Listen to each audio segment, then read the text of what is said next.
Hi. iKargos is back with top logistics news updates for the period from the 1st to the 14th of October, 2024. If you like our updates, please like, share, and subscribe.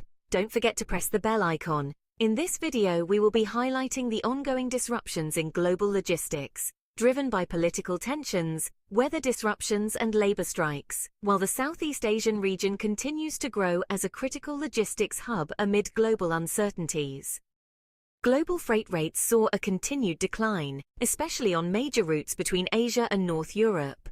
The Shanghai-Rotterdam route saw a 9% drop, with rates declining to $4,682 per 40-foot container. Despite this, rates are still significantly higher than last year. The decline in rates is largely attributed to a decrease in demand ahead of the Golden Week holiday in China, where typically a surge in shipments is expected before operations slow down. However, concerns over U.S. port strikes have altered this trend, as businesses opted for earlier shipments to avoid potential disruptions. China's export volumes also showed sluggish growth during this period, contributing to the softening of ocean freight rates. Blank sailings, that is, cancelled shipments, have surged, particularly on routes from Asia to the U.S. and Europe. This has caused additional disruptions, further aggravating equipment shortages, particularly for 20-foot containers. Amidst strained political relations between Bangladesh and India, shipping lines are launching new routes between China and Bangladesh. Companies like Pacific International Lines, PIL, introduced a direct weekly service from China to Chittagong, reducing transit times to just 8 days, down from the previous 20 to 22 days, when using regional hubs like Singapore. This development supports Bangladesh's growing trade with China, especially as its ties with India face challenges.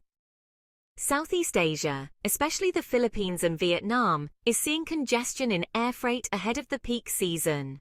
Despite lower volumes in September, demand is expected to surge in mid-October due to the Golden Week holiday in China and increased e-commerce activity in the region. Singapore's Changi Airport is experiencing 1 to 2 days backlogs, while congestion in the Philippines has become critical, forcing some shipments to be rerouted. This tight capacity is extending across most Asia-Pacific gateways, with only Hong Kong and Taiwan offering adequate airlift to the US. With the approach of the holiday season, charter brokers are anticipating a busy fourth quarter, and rates are expected to remain high for those seeking premium air freight services. China's Golden Week holiday started on October 1, traditionally a period when factories shut down and shipments are rushed before the holiday. However, this year, the pre-holiday rush was less intense due to concerns about strikes at U.S. ports and the overall softening in global demand. As a result, freight rates continued to decline rather than surge, as is typical during this period. Additionally, China's export sector continues to face challenges, with electronic goods and consumer products experiencing slower demand from Europe and the U.S. due to inflationary pressures in these regions. This slower demand has caused manufacturers and logistics companies to reassess strategies to avoid further financial losses. Despite global challenges, Southeast Asia remains a growing logistics hub, with investments pouring into infrastructure and port development. For example, the Singapore port has increased investments in its Tuas megaport, positioning itself as a key regional hub, especially in anticipation of trade route shifts due to geopolitical tensions and global supply chain realignments. This devastating hurricane caused around $160 billion in damages across the U.S. Gulf Coast, with significant effects on the logistics and transportation sectors. Freight railroads from the Gulf Coast to Miami are recovering from damage, and the perishable supply chain has been disrupted. Relief efforts continue as non-profits speed up the delivery of medical supplies to the affected areas. Dock workers at 14 major U.S. ports went on strike, marking the first significant port shutdown in nearly 50 years. The strike is driven by concerns over job automation and demands for higher wage increases, posing a threat to the U.S. supply chain as it impacts key imports like food, clothing, and automobiles. The Indian government continues its push to modernize and streamline the logistics sector under its national logistics policy. During the first half of October, the Ministry of Commerce highlighted progress on the Unified Logistics Interface platform, which aims to integrate various logistics services across the country.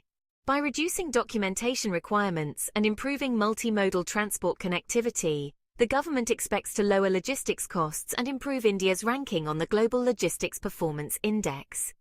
The dedicated freight corridors are also being expanded to boost freight transport efficiency. With the festive season in full swing, India's e-commerce industry is witnessing a surge in orders, leading to pressure on logistics providers. Amazon, Flipkart, and other major e-commerce players have reported an increase in shipping volumes, especially with high sales around Navratri and the upcoming Diwali season. This surge in shipments is causing challenges in last-mile delivery networks, particularly in Tier 2 and 3 cities. India is looking to strengthen its trade ties with Africa, with a particular focus on logistics infrastructure.